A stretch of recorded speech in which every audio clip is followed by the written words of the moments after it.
దివంగత నేత ప్రీతమ మహానేత డాక్టర్ వైఎస్ రాజశేఖర రెడ్డి గారి వాయిస్. నమస్తే అక్కయ్య, నమస్తే తమ్ముడు, నమస్తే బాబు, నమస్తే పాప, నమస్తే నమస్తే నమస్తే.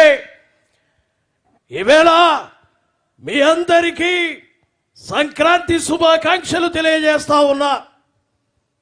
ఈవేళ మీ మధ్య భౌతికంగా నేను లేకపోవచ్చు, కానీ నా ఆశలు, నా ఆశయాలు, నా రక్తంలో రక్తమైన, నా ప్రాణంలో ప్రాణమైన నా బిడ్డ జగన్మోహన్ రెడ్డి నవరత్నాలు లాంటి ఎన్నో మంచి మంచి పథకాలతో మీ అందరి మనసులు గెలిచాడు. ఆ దేవుని చల్లని దీవెనలతో పాటు మీ అందరి ఆశీస్సులు, అలాగే నా ఆశీస్సులు కూడా నా బిడ్డకు ఉంటాయి అని తెలియజేస్తూ సెలవు తీసుకుంటున్నాను. నమస్తే నమస్తే నమస్తే. తర్వాత మరొక ముఖ్యమంత్రి గారు, కీర్తిశేషులు నందమూరి తారక రామారావు గారు, ఆయన మాట్లాడితే ఎలా మాట్లాడతారు? తెలుగు ప్రజలందరికీ సంక్రాంతి శుభాకాంక్షలు. ఈ రోజున జగన్మోహన్ రెడ్డి గారు ఎన్నో గొప్ప గొప్ప పథకాలు తీసుకొచ్చారు. హరిజన, గిరిజన, దళిత, బడుగు బలహీన వర్గాల అభ్యున్నతి కొరకు, వారికి మంచి చేయాలనే, సేవ చేయాలనే ఆలోచనతో ఎన్నో పథకాలను ప్రవేశపెట్టారు. ఒక రైతు భరోసాతో రైతన్నకు అండగా నిలబడ్డారు. అలాగే విద్యా దీవెనతో విద్యార్థుల బంగారు భవిష్యత్తుకి బాటలు వేసినటువంటి వ్యక్తి. అలాగే ఇంకా ఎన్నో ఎన్నో అవసరాలు లాంటి ఎన్నో పథకాలు ప్రవేశపెట్టి జనాల గుండెల్లో చిరస్థాయిగా నిలిచిపోయిన జగన్మోహన్ రెడ్డి గారు, నా ఆశీస్సులు మీకు ఎప్పుడు ఉంటాయి. సుఖీ భవ, సుఖీ భవ. ఇది ఎన్టీఆర్ గారు.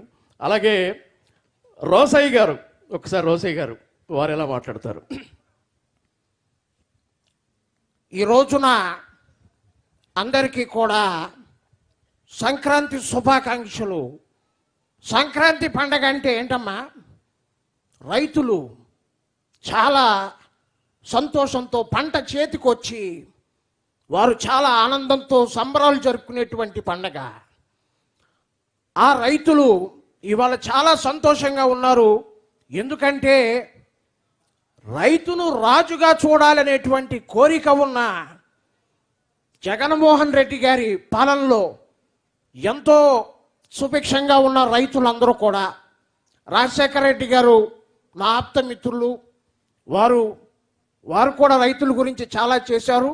జగన్ గారు ఇంకా చాలా చక్కగా చేస్తూ ఉన్నారు. వారికి నా ఆశీర్వచనాలు.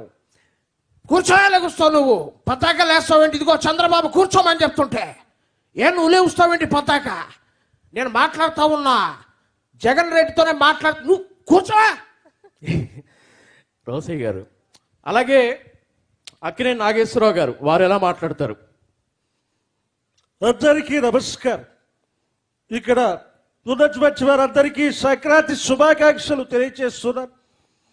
జగన్మోహన్ రెడ్డి గారు, మీ పాలన మేము ఇక్కడ చూడకపోయినా పైనుంచి మీ నాన్నగారు, నాన్నగారు అందరం కలిసి మేమందరం మీ పాలన గురించి మాట్లాడుకుంటూ ఉంటాం. ఈ మంచి రోజున మీకు శుభాకాంక్షలు తెలియజేయాలని ఇలా వచ్చారు. నాతో పాటు శోభన బాబు కూడా వచ్చారు. రండి శోభన బాబు గారు, ఇంకెందుకు ఆలస్యం?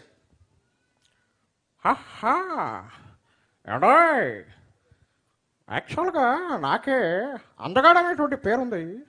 నా అందాన్ని చూసి చాలామంది నా వెంట పడుతుంటారు. కానీ ఆ చిరునవ్వు చూస్తుంటే జగన్ గారిని చూడండి ఎంత చక్కగా నవ్వుతున్నారు. కిలకలా కలకలా. ఇద్దరు కూడా ఆది దంపతులు చాలా చక్కగా ఉన్నారు. నాకైతే చాలా సంతోషంగా ఉంది ఈ రోజున. మీరు ఇలాగే ఇంకా మంచి మంచి కార్యక్రమాలు చేస్తూ ముందుకెళ్ళాలని మనస్ఫూర్తిగా కోరుకుంటున్నాను. All the best. ఇట్లా సోమన్ బాబు గారు మాట్లాడతారు. అలాగే కృష్ణ గారు మాట్లాడితే ఎలా ఉంటుంది? అందరికీ నమస్కారం. రాజశేఖర రెడ్డి గారు నాకు చాలా మంచి మిత్రులు. అలాగే ఆయన ఎన్నో మంచి కార్యక్రమాలు మంచి పథకాలు ప్రవేశపెట్టారు. జగన్ గారిని కూడా ఈరోజు చాలా అద్భుతమైనటువంటి పరిపాలన చేస్తున్నారు. వారికి మా అభినందనలు తెలియజేస్తున్నాం. ఇలా సూపర్ స్టార్ కృష్ణ గారు మాట్లాడితే ఎలా ఉంటుందండి? అలాగే ఆర్జీవి గారు వారు మాట్లాడితే ఎలా ఉంటుంది? ఈరోజు యాక్చువల్గా నాకు నిజంగా చెప్తున్నాను, రియల్గా జగన్ గారి డేరింగ్ డాషింగ్ అంటే నాకు చాలా బాగా ఇష్టం. అందులో ఎలాంటి అనుమానం లేదు. నేను ఎవరికి భయపడను. ఎవరికి భయపడను. వారి రియల్ లైఫ్లో వారికి ఉన్న గట్స్, వారి డేరింగ్ నాకు చాలా ఇష్టం. అందుకే నేను వ్యూహం అనే సినిమా తీసాను. నాకు నచ్చి తీశాను. మీరు చూస్తే చూడండి, లేదా మానండి. ఇది రామ్ గోపాల్ వర్మ గారు. అలాగే రావు గోపాలరావు గారు, ఒకసారి ఆయన వాయిస్ ఎలా ఉంటుంది చూద్దాం. ముత్యాల ముగ్గు సినిమాలో ఒక dialogue, hello hello hello secretary, ఓ పాల ఆకాశం వంక చూడు, ఆకాశంలో ఏదో మద్దరు జరుగుతున్నట్లేదు, సూర్యుడు నెత్తురుగడ్డలా లేడు, మాదికేది మడిసన్నాక కూసంత కాలాపోసన ఉండాలా, ఉత్తినే తిని తొంగుంటే మడిసికి గొడ్డికి తేడా ఏటుంటది, సర్లేదు ఎదవ నువ్వు సెన్స్. ఇలా రాజశేఖర రెడ్డి అదే మన రావు గోపాలరావు గారి వాయిస్ ఉంటుంది. అలాగే లక్ష్మీపార్వతి గారు ఇక్కడికి వచ్చి మాట్లాడితే వారు ఎలా మాట్లాడతారు? నిజంగా ఏమిటమ్మా నవ్వుతున్నావు? నిజంగా ఈరోజు జగన్ గారి నవ్వు చూడండి, ఎంత చక్కగా నవ్వుతున్నాడు బాబు. ఇద్దరు కూడా, మేడం గారు ఇద్దరు ఎంత బాగున్నారు, ఎంత చక్కగా. అసలు అంత అందమైన నవ్వు ఎలా వస్తుందంటే అందమైన మనసులో నుండి ఆ నవ్వు పుడుతుంది. నా అల్లుడు ఉన్నాడు, ఎప్పుడైనా నవ్వాడా? ఏం బాబు నవ్వాడా? ఏమ్మా నవ్వాడా? ఎప్పుడైనా నవ్వాడా? ఇదిగో వస్తున్నాడు బాబు, మాటల్లోనే వస్తున్నాడు.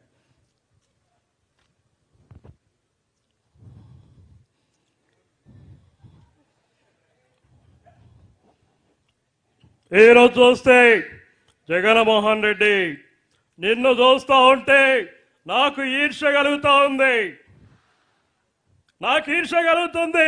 ఎందుకని అడగరే, గొప్ప గొప్ప ఆలోచనలు, పేదవాళ్లకు మంచి చేయాలనే ఆలోచనలు మీకే ఎందుకు ముందొస్తాయి? నాకెందుకు రావు?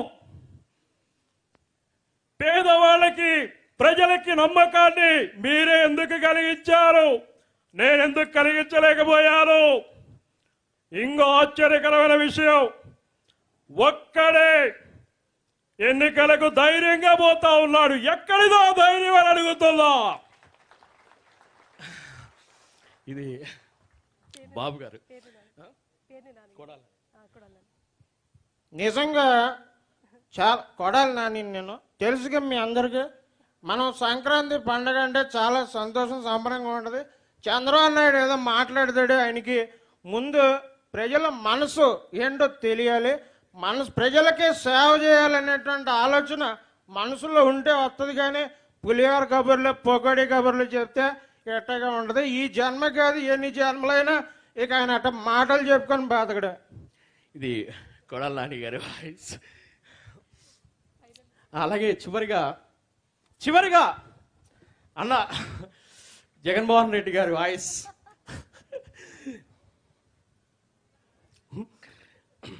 ఈవేళ రాబోయే ఎన్నికల్లో యుద్ధం జరగబోతా ఉంది. దేనికి జరగబోతా ఉంది? నిజంగా మీరందరూ కూడా గట్టిగా ఒక్కసారి చప్పట్లు కొడితే నేను ఒక్కసారి గట్టిగా డైలాగ్ చెప్పాలి. పేదవాళ్ళు ఒకవైపు, పెత్తందారులు ఒకవైపు. పేదవాళ్ళందరూ ఏకం కావాలి. పెత్తందారీ వ్యవస్థను సమూలంగా నిర్మూలించాలి. ఈ యుద్ధంలో నా ధైర్యం మీరు, ఈ యుద్ధంలో నా నమ్మకం మీరు, ఈ యుద్ధంలో నా ఆత్మవిశ్వాసం మీరు. మీ ఇంటిలో మంచి జరుగుంటే మీ బిడ్డలందరూ కూడా సైనికుడిగా ముందుకి రావాలి అని చెప్తా ఉన్నా. Thank you so much.